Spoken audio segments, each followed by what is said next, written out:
morning, I'm Angelo Castro III. I'm Angela and we are the Castros. O, maganda ang weather ngayon. Maganda weather, thank you Sana Lord. tuloy-tuloy na yan. Pero may mga of course na hindi pinalad with good weather. And wait, teka lang ang brunch natin today is a mung bean bread and of course, my cup of coffee. Ayun. Meron ka bang patrivia dyan sa... Wala akong alam about... Mung bean ang tare. Munggo. Pag ako lang yung munggo munggo. Wala akong masyadong alam about yung history nito. Pero, yun, madami tayong pag-uusapan. Of course, post-mortem tayo ng bagyo for most agencies to see where we went wrong, where we can do better. Yes. And, of course, we'll check in on moving weather forward, also. pag-aaralan daw nila ang ways to mitigate. We spoke with yesterday, OCD yesterday, no? And they said moving forward, they have long-term and short-term plans. But in the meantime, we're serving you news in a countdown. All that before your second cup of coffee. This is Brunch. Let's start our countdown with the weather. Severe tropical storm Manny, or formerly known as Pepito, is moving further away after it battered some parts of the country. Manny was last seen 570 kilometers west of Lawag City. It packs maximum winds of 100 kilometers per hour and gustiness of up to 125 kilometers per hour. Still, some parts of the country will experience isolated rain showers due to easterlies, northeast wind flow, and shear line. Pag-asa clarified that 4 tropical cyclones being near in the country is not an unusual situation. This is in response to NASA's earlier claim that the simultaneous presence of 4 storms in the western Pacific Ocean is an unusual occurrence. Pag-asa Weather Division Chief Juanito Galang said the same scenario happened back in 2020. He said that this was caused by the La Nina phenomenon. Oo, tinitingnan ko kasi na ano ko yan nakita ko yan kahapon. Parang sinasabi nila kasi before, kasunod yan yung mga November, year 2020. Di ba yung merong Ulysses, gano'n. Hindi ko lang maalala yung iba pang mga typhoon. Pero sabi nila, within that span of days or month, 4 yung bagyo na tumama sa atin. Oo, kasi and what NASA was pointing out naman kasi was it's not because of La Nina sinasabi ng Pag-asa kaya tayo may ganito. But ang sinasabi lang kasi ng NASA, La Nina is also not a natural phenomenon. It doesn't occur every year. Yes, so that's what they meant na and the same track halos ng 4 na bagyo. Isang lugar ang dinaanan nila. That's what they were pointing out also. So ito, nakita ko na sinasabi ng Pag-asa, no? Noong November 2020, 4 successive tropical cyclones, namely Typhoon Rolly, Shawnee, Tonyo, at saka Ulysses. Yun yung sinasabi nila na sunod-sunod din noong November, noong 2024 years ago. Alright, sige, let's continue with our countdown. Next in our countdown, at least 7 people are reported dead due to recent tropical cyclones. According to the NDRRMC, 30 people were injured while 2 others remain missing. Over 495,000 families or 1.8 million individuals were affected by the tropical cyclones. Agricultural damage is at 8.6 million pesos and damage to infrastructure at 469 million pesos. President Bongbong Marcos has called the public to unite and pray for those who were affected by the storms. And my feelings about that is that one casualty is one casualty too many. So that is unfortunate. One casualty is one casualty too many. He's been he's been saying that for the longest time about yung unang bagyo pa lang before the 4, sabi niya how many casualties are we trying to mitigate? Parang sinagot ni PBBM na no, even one should be unacceptable.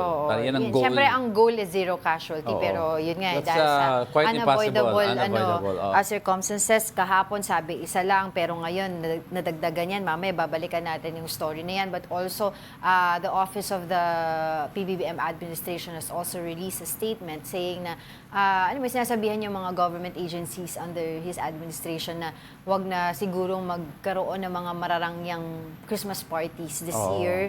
This is in solidarity with, yun nga, with the victims of the typhoon. That should be the case naman talaga. It's Yes. because parang it's not prudent na daming suffer and that you're celebrating, di ba? Ito yung kinukwento ko sa iyo kanina, Diego, no? A deadly landslide incident happened in Nueva Vizcaya amid Pepito's onslaught. For the details, we have Irvin Lucena of Nueva Vizcaya, PDRRMO, on the line. Good morning. Thanks for joining us. Hello, sir. Yes, sir. Good morning. Hello, sir. Good morning po. From Okay. PDRMO Operation Center po. Yes po. Okay, sir. Ilan po ang confirmed patay po sa landslide na yan sa may Baguio town? Based po sa incident report from MDRRMO, ang Bagyo ang nagtalang patay po dito sa incident na ito is 7 po. Okay. At ito po bang 7 na ito, sir, ay family? Ano po ba yung nangyari? Bakit po sila kasama po dito sa landslide? Family po ito ng isang barangay official ng Labang, ang Bagyo, Nueva Vizcaya po. Oo. Meron po kasi ako mga nabasang report, please confirm na lang po kung totoo, na papunta daw po sila supposedly sa evacuation center, pero yung pupuntahan nila na evacuation center ay hindi daw po yung designated na evacuation center. Tama po ba yun? Base po dito kasi sa report po ni MDRRMO Baguio, sir, is itong family na ito is headed by barangay official. So si barangay official is nagpakandak po ng preemptive evacuees sa mga kasama sa mga constituents niya sa barangay.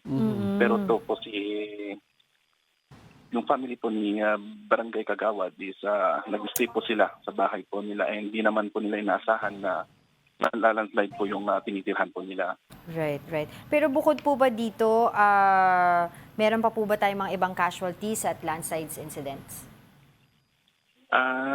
Dito po is yung casualties natin. So, yun pong natala na 3. Again, sir, sorry po, medyo nawawala po kasi kayo eh. Meron pong patay and 3 injured po dito po. Okay, so we have 3 more injured po ngayon. Okay, sa area niyo po, ilan po ang mga still nakabukod po sa evacuation centers at kamusta na po ang sitwasyon doon? As of now po, meron pa rin pong mga sa mga inside evacuation centers po. Yes, that's right.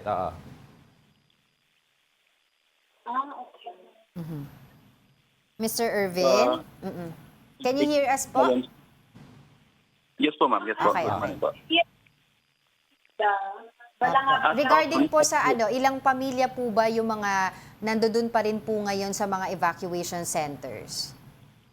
As of now, sir, ma'am, nasa 1,259 families pa rin po ang mga nasa inside evacuation centers po natin. Oo. Okay, at may mga lugar pa bang baha pa rin hanggang ngayon po, or kamusta na rin ang supply ng kuryente sa area nyo? As of now po, sa mga flooded na incident reported po sa nagpapag naman ang tubig natin, and sa kuryente naman po, as of 11 reported by our provider na 26.95% na po ang na-restore po ng model po na. Pero continuous restoration pa rin naman po sila. Opo. Okay. Kumustahin na rin po namin, kasi we've seen several reports as well, yung mga nagtumbahan ng mga puno, bukod pa po doon sa mga nagtumbahan ng mga poste ng kuryente. Kamusta po yung ginagawa na po nating clearing operations doon sa mga areas na yon? Yes po, ma'am. Sa mga reported fallen trees naman po natin, ma'am, continuous pa rin ang clearing operation natin within coordination with DPWH and our Provincial Engineering Office, and of course, municipal po natin. Continuous pa rin naman ang efforts to conduct clearing operations. Diyan po in Nueva Vizcaya alone, meron po ba kayong data kung magkano po yung damage to infrastructure or agriculture po sa inyong lugar? Actually, as of now, ma'am, wala pa po kaming Wala pa. report, yes po. Opo. Pero monitoring po namin, alam po yung damages na yung epekto po ng bagyo dito. Lastly po sir, natanong ko lang din po, no, given nga po dito sa nangyari sa inyong lugar sa Nueva Vizcaya particularly, meron po ba tayong plano na magdeklara o magdedeklara po ba kayo ng state of calamity? Actually, with regards po dito, nagpatawag po ang governor ng meeting mamayang hapon pa lang po to pag-usapan po lang po yung possibility po if magde-declare po ng state of calamity. Sige po. Alright. Sige, patuloy po kami makikipag-ugnayan sa inyo. Medyo nawawala-wala po yung signal ni sir. But for the meantime, mag-ingat po kayo. Maraming salamat, Mr. Irvin Lucena of Nueva Vizcaya, PDRRMO. Okay po ma'am, maraming salamat po and good morning po sa ating lahat. Okay, let's move on to the next. Emerging on the 8th spot is about global security. Reports surfaced that U.S. President Joe Biden has allowed Ukraine to use its long-range missiles against Russia. Various media outlets reported that Kyiv is now permitted to use the ATAC-MS missiles compared to the previously used HIMARS missiles that only have the range of 50 miles. ATAC-MS missiles have the range of 190 miles. The U.S. previously did not allow the usage of these missiles because it can further trigger Russia and escalate its conflict with Ukraine. Meanwhile, North Korean leader Kim Jong-un renewed his call for limited expansion of his military nuclear program. He said this is the government's way to counter U.S.-led threats. Kim also criticized Washington for its support of Ukraine and said the U.S. is just using the European country as their shock troops. Oo, if you check out yung army ni Putin, no, that supposedly may incursion sa loob ng South Korea, may mga reports na may mga North Korean paratroopers daw nandun that are assisting. And then ang report nga ni ni President Zelensky, is that they're very aggressive daw and very violent in terms of battlefield tactics daw na encounter daw nila. So siguro this prompted Washington to give them the HIMARS. HIMARS yung ATAC because yung HIMARS kasi more on defensive missiles to, similar to the Iron Dome of Israel. So ang purpose niya is to intercept incoming missiles sa loob ng area nila. But itong bagong ATAC missiles kasi is 190 miles, so it could reach the outskirts of Russia mismo. So it could be parang a threat nakapoint sa cities of Russia. Which could be a form of threat against Russia mismo. So pero sinasabi nga ni Volodymyr Zelensky, 'di ba? Sabi nga niya third year na, no, approaching third year na itong ongoing war 3 years, yes, sa 2025, and they are hoping na magkaroon nga talaga ng ceasefire itong nangyayaring gulo sa kanila. Actually, without the aid of the US, yung people are saying that Ukraine would have not made it this far. Because steadily yung NATO and the US supplying Ukraine with tanks, bullets, guns, missiles, because they cannot directly intervene and assist Ukraine because it will trigger a bigger wider scale war. So ang ginagawa nila through the outskirts or the other borders of Ukraine, may mga tanks na pinapapasok sila. And then ginagamit ng mga sundalo at saka mga eroplano. Pero bakit sumasali yung NOCOR? Alliance, no? That's the prerogative naman ng Oo nga, pero sinasabi nga ng US, parang sinabihan niya si Xi Jinping, si US President Biden na parang i-dissuade na ang NOCOR para dun sa support sa Russia. Kasi that's an alliance North Korea, China, and Russia. So that's their tactical alliance, prerogative nila yan. Alright, let's switch gears now and talk about sports. 2 Filipinos brought glory to the country after winning an ultimate frisbee competition in Portugal. Denise Valdesancho with the report. Some say we are at the golden age of sports in the Philippines, and 2 Pinoys have proven that yet again. Jason J.Lo Lopez and Wendell Simbulan have etched their names in history, clinching gold at the recently held World Great Grandmasters Beach Ultimate Club Championships 2024 in Portugal. Being the first Filipinos to win an Ultimate Frisbee World event, J.Lo recalled the journey that brought them to achieve such milestone way back 1997. I was playing beach volleyball. It was the first Nesty beach volleyball tournament. Okay. I was one of the players, and Wendell was one of the organizers of the tournament. The gold was a decade in the making, and it all traces back when the sport was introduced to the country way back the 90s. During 1999, a group of expats visited Boracay, and then they saw the beach volleyball tournament. So at that time, they sort of wanted to have the first Asian beach ultimate frisbee in the Philippines. With no governing body for the sport in the country, Wendell helped foster a community where ultimate frisbee could grow. So we decided to put up the first competitive league Yep. in Manila. So that's where I recruited Jason. From 4 to now over 200 clubs, ultimate frisbee continues to thrive. We've noticed na yung Filipinos, tayo, the strongest chance for us to always go into the podium is yung beach ultimate. Beach Ultimate is a team sport composed of teams with 5 players, where the objective is to advance the disc to the opponent's end. And for them, this is only the beginning. For us, it was a great experience yung itong World Championship. Now, I feel na the Filipinos should put a lot of effort on beach ultimate frisbee. I think we have a bigger chance to win gold. With enough support and guidance, the future of Philippine Ultimate Frisbee looks bright. Now that we have the association, it's being guided by, the community is being guided by the association. Hopefully yung development program will continue, and then one of these days, we would be able to grab gold as a team. Mobile journalist Denise Valdesancho. We are One News. All right, coming up, kilala mo ba si Mary Grace Piatos? The House Committee on Good Government has a prize for you if you can share information about them. And former President Duterte has accused the palace of sponsoring former Senator Antonio Trillanes. The palace has an interesting response to this allegation. Ako, nag-double endorsement ka ng product, ha? Oo nga eh. Mary Pero Grace hallucination Piatos. naman yung sa kabila, di ba sinabi ni E.S. Bersamin. Pero mamaya pag-usapan natin yan. We are just getting started. Mga kapatid, more of our top 10 news when Brunch returns. Keep it here on One News.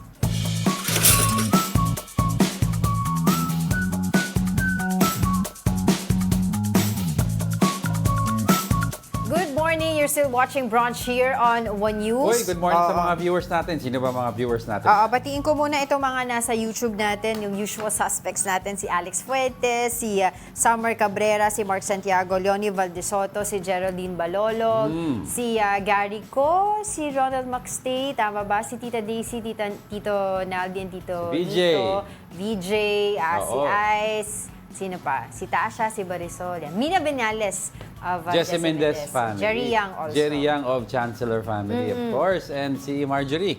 Yes, Oo, of course. good morning sa inyong lahat. Sa Facebook naman, si Migs Ebron, si Sam Pokemon, Ralph Domingo, of course. Ralph si Domingo. Gary Field, tsaka itong si Mayor Abad. Yan mo ba si Mayor Abad? Si June Barocan, Si at Mayor tsaka si Abad. Houty, yan, mga mainit ulo nila sa flood control project. Oh, asa na daw ang billions of pesos worth of flood control project. Meron ba kayong trivia sa ating Munggo Bread? Wala akong trivia dito about Munggo Bread. Hindi, yung Esensya mga na. brunchies Oo, natin. Baka sila meron. Alam ko, ang Munggo Bread is bread with munggo. Oh, wow, very intelligent. Okay, let's go, let's go.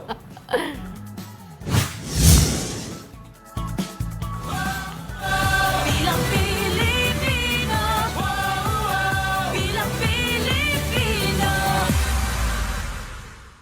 Going straight now to our 7th spot, the COMELEC has dropped the mandatory social media registration for supporters of candidates. This means only official social media accounts of candidates and political parties must now register with electoral authorities. This comes after the Makabayan Bloc wrote to the COMELEC raising concerns about potential restrictions on free speech and privacy rights. The original resolution had sparked widespread concern among social media users who were worried their content could be subject to takedowns. Mahirap din naman kasing rin i-regulate pag social media? Kasi first of all, each country is governed by their own rules of may libel, 'di ba? And 'di ba we were talking to the ICT the other day about yung hacker and yung mga ginagawa niya ang difficulty is kung ano yung nationality niya, anong area of jurisdiction. So, ganito rin also with regards to yung mga social media postings and other issues. It's because, 'di ba, ano yung habol mo dito? Oo. So even if it's relaxed na daw yung requirement for private individuals dito sa pagdating sa social media, no, sinasabi ng COMELEC, ano doon pa rin yung guidelines. So yung kailangan mag-register yung account, i-register yung account nila and must still submit notarized affidavits pledging to avoid disinformation and foreign interference. Yun. So parang naman to, honesty and trust system lang mangyayari, 'di ba? Parang mahiya naman kayo, sumunod na lang tayo. Let's follow the rules. For next year's election, sabi ng COMELEC, yung fake news, fake accounts, deepfakes, AIs, fake news, sorry, not AIs. Pwede daw AI, fake news ang bawal. Fake accounts, and fake news, deepfake, yan yung mga bawal. Fake. Election offenses yan. Yan ang sinasabi ng COMELEC. Actually, on political postings, minsan medyo strict ang Facebook eh. Kasi napapansin ko pag minsan if you're posting a commentary on political postings, may flag comment na ipapadala sa iyo na to explain your side. Depende kung ano yung nangyari sinabi sa akin yan number of times eh. Kasi usually kahit i-repost mo lang tapos i-comment mo yung nakasulat, they will flag you to explain. Nangyari sa akin ilang beses. Kaya nga di ba sinasabi ng Makabayan Black, kung ganito yung gagawin, kung i-regulate, parang yung free speech ng mga tao, yung ang tawag doon, masasakal. Hindi naman nila, wala man restriction eh. It's regulation is different from restriction. They're just merely saying to abide by these rules. Yun lang naman. 'Di ba? Fair naman. Don't sow fake news. Huwag ka gagamit ng deepfake which is very damaging, 'di ba? So, that's fair naman. Yeah, that's fair naman. Pero ito, i-register ng kandidato yung official Facebook account niya for campaign, pati yung sa party. Pero kasi yung iba, gumagawa kasi yung supporters, di mo naman din yun mapipigilan gumawa ng sarili nilang pages for their sinusuportahan na kandidato. Di siguro, ang gagawin siguro ng candidate dito is they're going to determine sino ba yung mga official supporters nila. Tapos kung gusto mong official supporter ka, magpa-register ka sa partido namin, then i-forward sa COMELEC. Officially, di ba? Yung mga pero out of that, hindi natin makokontrol yan. Totoo. Di ba? Kunyari, sumobra sa mga, kasi pwedeng gawin ng isang supporter, gumawa ng fake news, tapos gamitin niya yung pangalan ng isang kandidato, masisisi pang kandidato. Masisisi yung kandidato. Or pwede yung kandidato gumawa fake news laban sa kalaban, sabihin niya, wala ako alam dyan. Exactly, yun yung point ko din eh. No, but this is a step naman in the right direction. But let's see how this happens. This is the first time naman this will happen in this election. Sabi mo, election offense. Diba sinabi ko kanina, yung deepfake. O mamaya, kunyari, ikaw kakandidato ka, ayaw kita. Gagawan kita ng pero kunyari galing sa partido mo.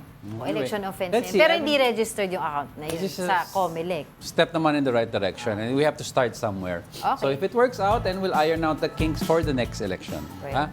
Usaping election pa rin to next. Next!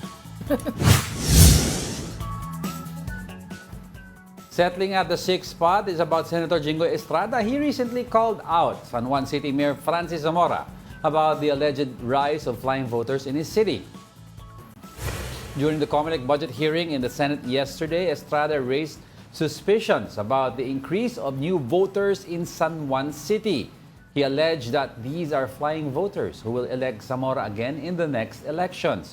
Estrada did not explicitly mention Zamora's name in his speech, but he described him with a bad description. Recall that Zamora ended the Estrada Ejercito's control of San Juan City in 2016. If these issues will not be resolved, no other candidates from other parties will never have a chance of being elected as public officials in San Juan. Laging kung sino man ang sabihin ni mayor namin doon, yun lang ang boboto nila. Wala nang pagkakataon dahil meron sila 30,000 flying voters. Well, there was a time that the Estrada Ejercito clan controlled San Juan City for a long time also.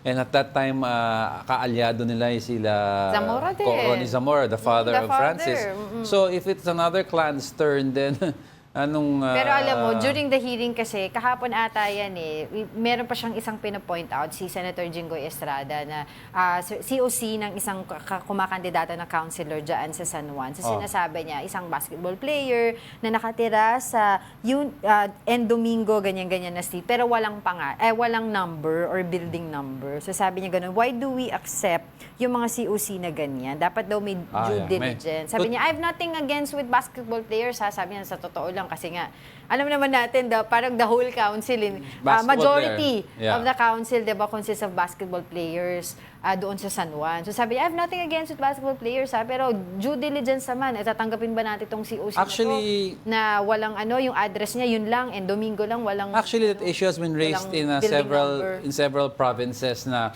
mga tumatakbo ng ng municipal council or congressman or mayor, yung mga far-flung provinces na sinasabi nila, hindi naman taga dito yan. Di ba? Kung kailan nagka-eleksyon, nag-file ng residency, kung titignan mo, wala naman nakatira sa bahay ni walang kuryente. Totoo. Nag-file na lang daw siya doon para makatakbo siya doon. Hanapin mo dyan si Mayor. Saan nakatira si Mayor? Nakatira sa Metro Manila. Totoo. Marami yan, di ba? Sa mga towns, tapos nandito yung mga anak na nag-aaral, dito nakatira talaga. Oo. So, gagawain nila. Plus, we've been raising it up here in our discussions na it's been happening for a long time also na pagdating ng eleksyon, yung mga areas minsan ng yung mga delikado sa bagyo o sa baha, biglang dadami ang nakatira doon.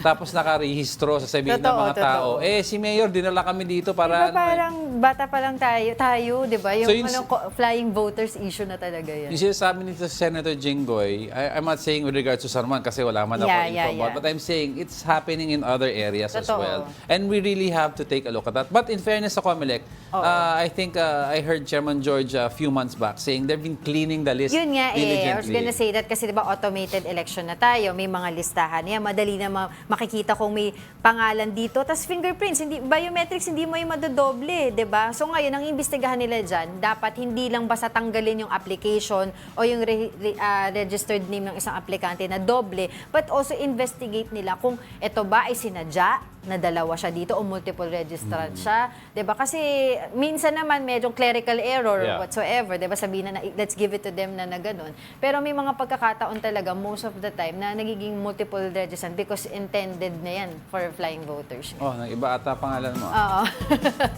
Eto, let's continue with our countdown. Senator Raffy Tulfo calls out the National Irrigation Administration for its unfinished projects. These include the Balog Multipurpose Project Phase 2 in San Jose, Tarlac. Around 300 million pesos was allocated for the project, which began 5 decades ago. The Senate Blue Ribbon Committee have decided to invite NIA again for another hearing. Yung last hearing, if I remember, ang sabi ng NIA by 2027, matatapos na itong balog-balog. Fully completed na. One of my staff went there at yan po yung nakita. May mga heavy equipment na nakatambay lamang doon, nakatenga at walang activity. Oo. Ano din yan medyo heated din yung discussion dyan yesterday dun sa hearing. Kasi ang sponsor nung hearing na yan sa budget deliberation for NIA si Senator Amy Marcos. So sinabi ni Senator Raffy Tulfo na my staff went there, chinek nila, ganito yung sa balog-balog, diba? Yeah. Tapos parang sinabi ni Senator Amy Marcos, sige, papuntahin na lang, let's form a task force or something, papuntahin natin yung NIA officials there with the officials from the Senate, ganyan, para i-check nga yung... So sabi ni Senator Raffy Tulfo, bakit parang wala kayong tiwala sa tao ko, sinabi ko na nga ganito yung nangyari, ito yung chinek nila, na double check na nila. They even talk to the locals there, ito yung sitwasyon dyan. Sabi niya gano'n. Tapos sabi ni Senator Raffy Tulfo na parang heads will roll sa NIA dahil napakalaki ng budget ng NIA, tapos yung irrigation natin for farmers ay parang putyo-putyo lang, parang gano'n. Ano nangyari kaya, no? Oo. Hindi tinapos. million eh. More than... Miscalculate, nagkaroon pa ng So, problems syempre sa kawawa titling. yung mga farmers natin. Oo. Alam mo na, pag hindi maganda yung mga patubig. Actually, if you remember for the late former President Benigno Aquino, pet peeve na niya yung water projects ng NIA, di ba? Nagkaroon ng ilang beses na kinall out niya yan eh. Yeah. Oo, for the delays in projects or yung inefficiency nung tawag niya. At that time, and si PBBM naman, yung water sources and irrigation is also one of his main thrust sa admin na to because he's mentioned that a number of Kasi times. agriculture Basic siya access daw sa tubig sa tao is water. Diba? Farmers is water. Drinking water sa kababayan for sanitation, for drinking. Yun. Totoo. So, ayun. So, sabi niya, abangan natin, heads will roll, sabi niya, dyan sa NIA dahil dun sa mga proyekto na napapabayaan. Na laki-laki ng pondo nila. Yeah. Okay, let's continue with our countdown. Placing at the fourth spot is Chinese President Xi Jinping. She has warned U.S. President Joe Biden to stay out of disputes over the Spratleys Islands. The Chinese president insisted that maritime disputes should be handled through dialogue and consultation between states concerned. Chinese officials said the meeting between Xi and Biden was candid, profound, and constructive. The U.S. has previously insisted its ironclad commitment to the Philippines when it comes to territorial disputes in the West Philippine Sea. Excuse me. Naching ako. Uy, naligo ako Aching ako, sorry. Naligo ako. Pero hindi, going back dun sa issue, we all know naman always, di ba, yung narrative ng China, it's always been bilateral. Bilateral, Gusto nila, kung sino lang yung parties involved, yun lang yung kakausapin nila. Ayaw nila na may mga third party or whoever it is, especially US, to join in, di ba, to be, or to get involved in this, situation. And President Xi also said that they're willing to work well with the incoming administration ni President Trump. He said that also in the same statement. Kasi alam niya there has been a love and hate relationship with Trump. But kasi ang pinanghahawakan din ng China is because President Trump, former President-elect Trump was the first president to ever shake hands and spend time with what's his name sa North Korea. So if he's able to do Kim Jong-un, if he's able to do that with that leader, then he's able to work well with other presidents. First thing he did when he was elected noong 2016, di ba? Tinaasan niya ng import tariffs ang China, 60%. Napakalaki nun for them. It's in the hopes to stimulate Americans to buy. Kasi Chinese products are flooding the US market, and then instead of buying American-made products, yung mga taga-US, they're buying Chinese products. Kasi Mas mura. So yung mga nalulugi, Chinese small US businesses, yung small enterprises, they're losing money. So parang ang gusto sana niyan is to stimulate people to buy from organic yung economy nila. Pero yun ang gusto. Pero going back dun sa issue natin with Spratly, sinasabi naman of course ng US that they will diba, forever kumbaga diba, that they will uphold yung peace. At saka, yun nga, re-recognize pa rin nila all the way yung international law. It's mutually beneficial naman for all parties to be at peace kasi economy ang madadami. And China is trying to build that Silk Road, anong tawag doon? Yung Silk Road, yung trade the pathway, di ba? They're trying to build that because they're trying to expand their economy make it into further into an economic superpower, di ba? So I think war is out of the question for these big nations. All right, let's continue with our countdown. Coming in at our top 3, a ₱1 million reward is now up for anyone who can provide information about Mary Grace Piatos. Here's the report. In the acknowledgement receipts used by the Office of the Vice President to liquidate 125 million pesos worth of confidential expenses in 2022, a certain Mary Grace Piatos came up as one of the recipients. But is she a real person? At the last hearing of the House Committee on Good Government, congressmen made clear their doubts. They've put up a $1 million reward to be given to anybody who will be able to shed light on who Mary Grace Piatos really is. At least we can put to rest, no? Na kasi hindi kami naniniwala na totoong may Mary Grace Piatos. So sinasabi nila totoo. So kung sino yung mga kakatulong sa amin para mahanap si Mary Grace Piatos, handa pong magbigay ng pabuya, no? Yung mga congressman. The committee says identifying Mary Grace Piatos will give them answers to the other questionable receipts submitted by the OVP. We want to set an example, no? We want to know the truth. Kasi it follows Pag pag wala si Mary Grace Piatos, sigurado halos lahat na ng tao na naandun is fictitious na. Recall that the House committee has flagged at least 158 receipts liquidated by the OVP that they say were either forged or rushed. Some of them had incorrect or missing dates, while some had similarities in the handwriting. Moreover, the Commission on Audit has also said there were over 700 receipts with unnamed signatories and over 300 with unreadable names. Vice President Sara Duterte's office has told COA that these were typographical errors. The House Committee on Good Government will be holding yet another hearing on the issue on Wednesday. They are still hoping VP Sara or other officials from her office would attend. The problem is, hindi niya ginastify yung budget niya. So it's her responsibility. Sinabi niya, bahala ang Kongreso. Ilang beses siyang inimbitahan, hindi siya umattend. At least 4 OVP officials have already been cited in contempt and ordered detained. For News 5, I'm Marian Enriquez. We are One News. Ayan. Kasi nga, yung una, di ba yung hearing nung November 6, if I'm not mistaken, they were trying to decipher ano ba yung nakasulat, ano ba yung nakapirma doon. Basta Mary Grace, very clear yun. Ayan, yung doon sa yung una sabi Mary pa Grace ni... Piatos ba nakalagay? Yung, nakalimutan ko sino yung kausap ni Congressman Acop Sabi niya parang Piati. Hindi, Piatos yan, yan sabi niya. Sorry, Para natawa Mary ko. Grace, ayun yung date Lahat ng pirma ganun Puro ganun daw Puro yung ganun ang pirma. pirma, So tama naman, kung makita nyo na, kumbaga, non-existent. Ano Itong yung Mary real Grace name nito, yung Piatos, pumirma sino nito? yan? Oo, kung Diba? Piatos ba talaga yan? Pero alam mo, eto para kunyari, notwithstanding yung mga nangyayari dito na may pa-premyo na 1 million ba? Magkano daw?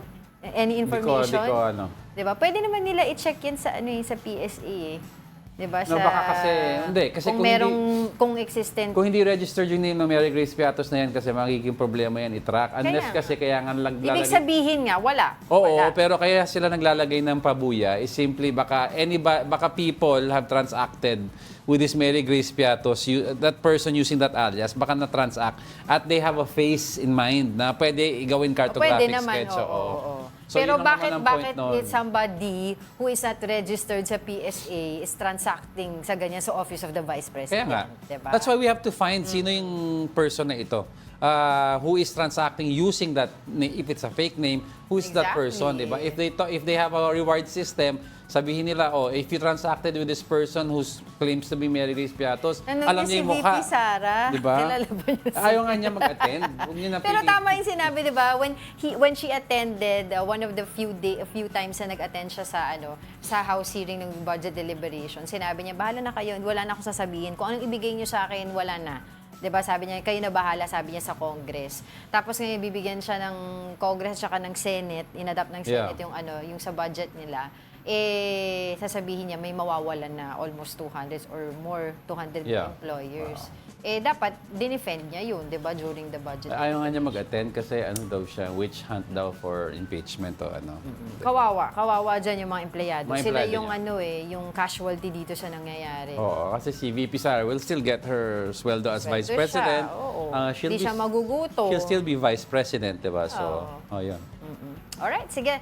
Marami pa tayong pag-uusapan, Diego. Don't go away, we're not done yet. May dalawa pa tayo. Stay with us.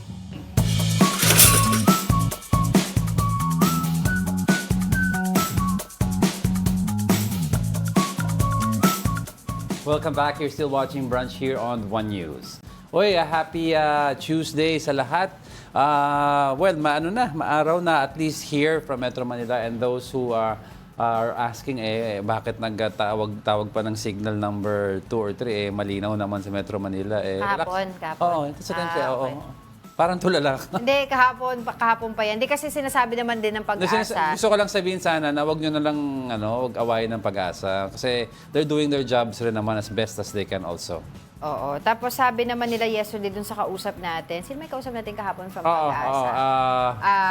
Sabi niya for the next days, 'di ba? Ay medyo kakalma naman tayo, makakahinga-hinga tayo, wala munang mga sama ng panahon. In and out. Pero So far. may aantayin pa tayo mga 3 to 4 na bagyo. Oo. Pero sana kung papasok man yun, hindi na ganun kalakas. At least daw, they're taking a look at the next 7 to 10 days. Yes. Medyo, it looks clear. So, parang ang report pa nga ng iba, medyong yung tourist spots, medyo nabubuhayan na daw. For a while, for a while. But And the be guarded hanging pa rin. amihan will be more present this week. Abangan daw natin yan. Oo. Yun ang sabi. Okay. Okay, sige. Let's continue with our countdown. On our top 2, the Philippines and United States signed a deal on sharing classified military information. The General Security of Military Information Agreement was signed by Defense Secretary Gibo Chodoro and U.S. Defense Secretary Lloyd Austin. President Bongbong Marcos noted that the signing of the deal is an important step to the continued interoperability of the two militaries. The chief executive also emphasized the importance of EDCA sites in the country during calamities.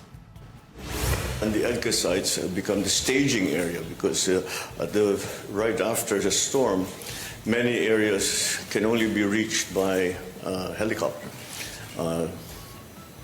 And many roads closed because of landslides, and therefore even the main capital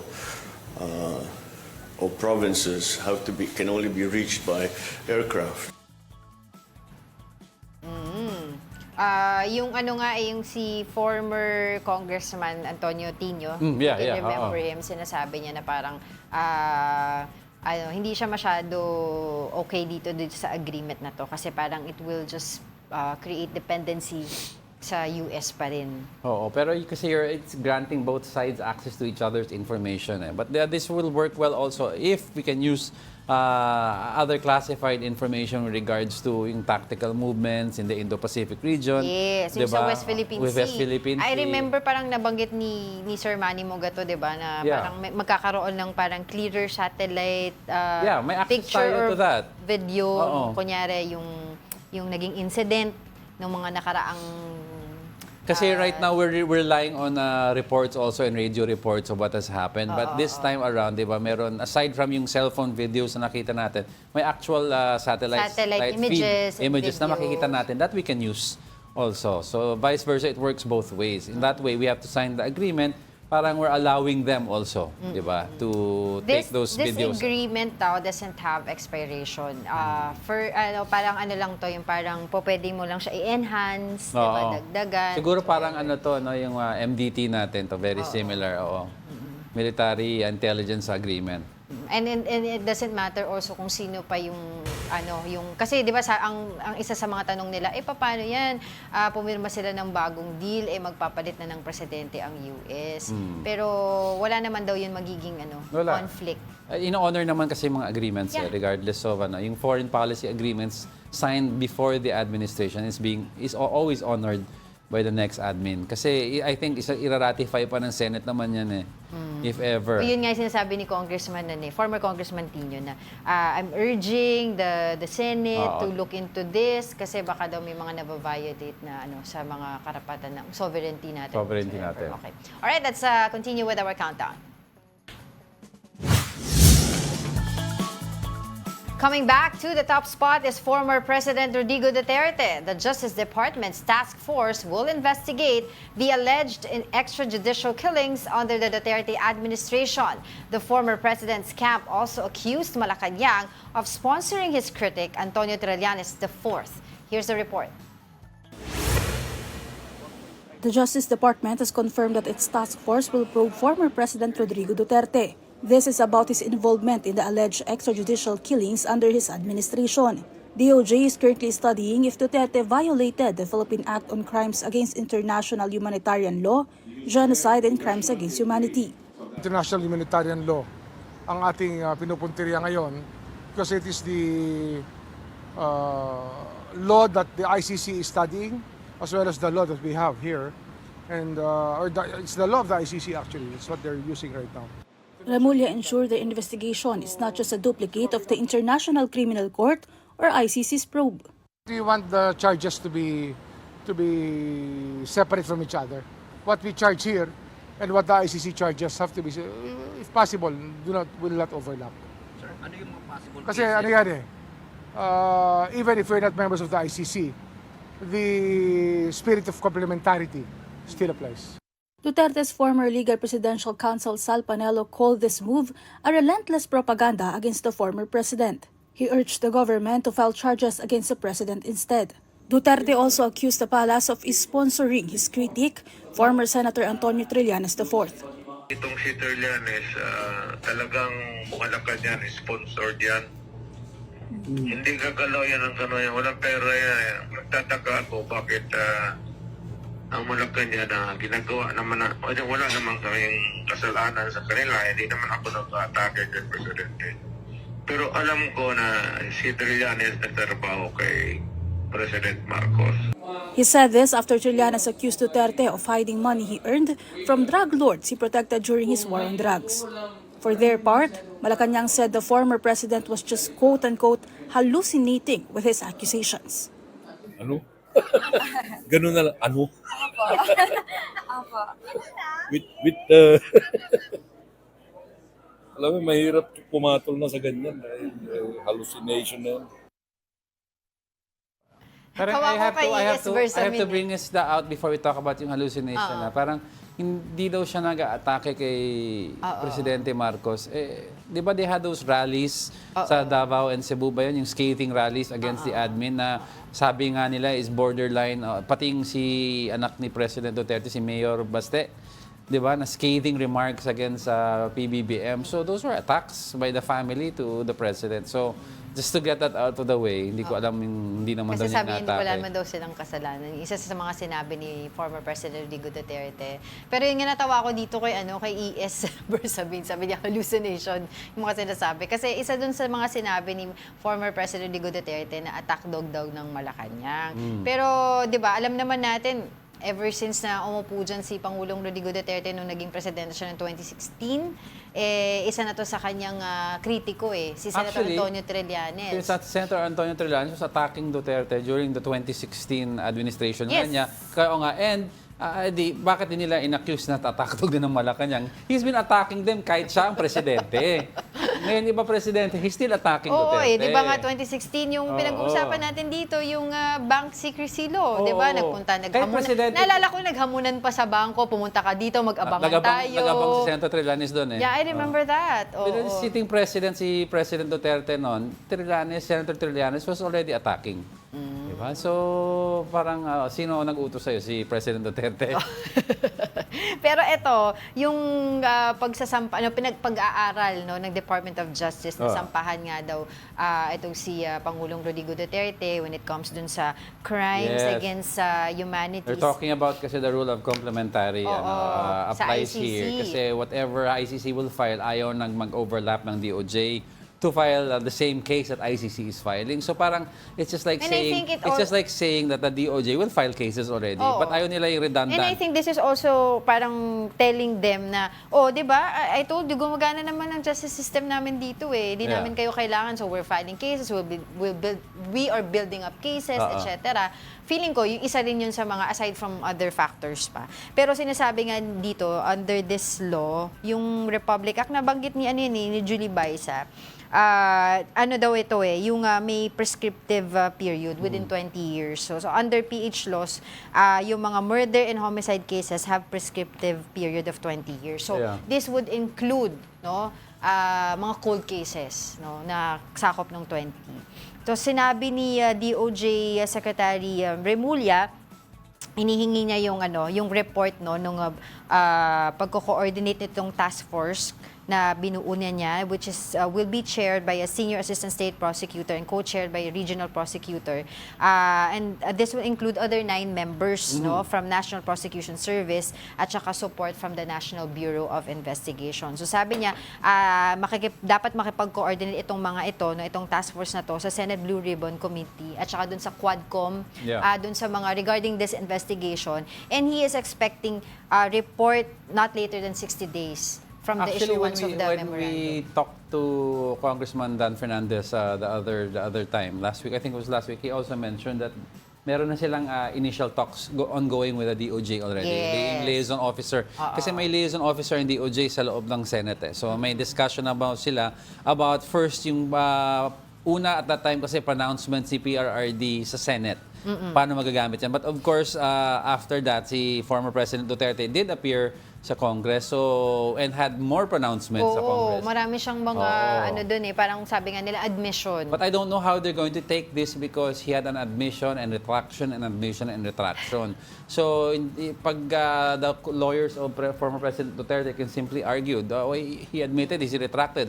So as a witness against himself, is he credible? Diba? Kasi pa iba-iba ng statement eh. Totoo. So yun nga yung nagiging malaking question, di ba, parati, especially during the hearings, nasabi, ang dami yung sinasabi against sa Pangulong Rodrigo Duterte regarding his EJ case, war on drugs, pero wala naman talagang formally nagsampa ng kaso. Ito. Let's see what other evidence we have aside from yung actual statements si former President Duterte. But you also have si retired Colonel Rina Garma, 'di ba? You have si Matobato, si Las Cañas, and then you have si Jovi Espinido.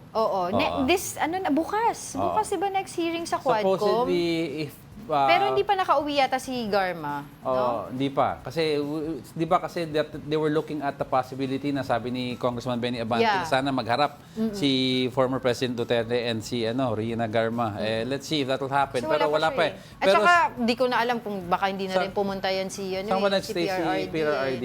Baka binayaran ba ng Quadcom? Hindi, kasi nung time na nandito siya yun eh. Sarili niya expenses yun. Kala ko sa bandang North, hotel sa North sa paano yun. Pero sabi nga ni former Senator Antonio Trillanes ay submit na daw nila yung transcript nung nakaraang Quadcom hearing sa ICC. Kasi we all know naman, sabi naman din ng House of Representatives, yung kanilang Quadcom doon, hindi sila makipag-coordinate sa ICC. Pero the records are public kasi during the hearing. Hindi sila magko-coordinate but they will not block also any attempt by the ICC to ask for records. Kasi yun ang sabi nila. Ayun. Okay. So, abangan natin tomorrow yung kanilang next hearing for this, pang 12 na if I'm not mistaken, kasi nung kay PRRD 11 so 12 na next. Most probably. Pero tingnan natin, kasi sabi nila mas marami pa daw sila mga interviewin ngayon, di ba? Sinabi ko kasi the last time na overshadow din yung mga kaanak ng biktima ng drug war kasi nga nung pagdating ni Pangulong Rodrigo Duterte. Pero we also asked Senator Antonio Trillanes kung pupunta pa siya sa next hearing. Sabi niya, let's see kung maimbitahan ulit. At saka ano pa ba, 'di ba? Inaantay din natin yung iba pang mga in aid of legislation na gagawin ng House Quad Committee, 'di ba? Yes. Alright, okay, sige. Okay na. Oo. Okay ka na. Wala kang quote? Meron akong quote kasi ka? nalagay ba? Ito. I'd like to leave everyone with a quote to start your day right. On the other side of a storm is the strength that comes from having navigated through it. Raise your sail and begin. That quote is from Gregory S. Williams. And that wraps up today's episode of Brunch. Join us again tomorrow. I'm Angela Lagunzad-Castro. He is Angelo Castro III. We are One News, all sides, all the time.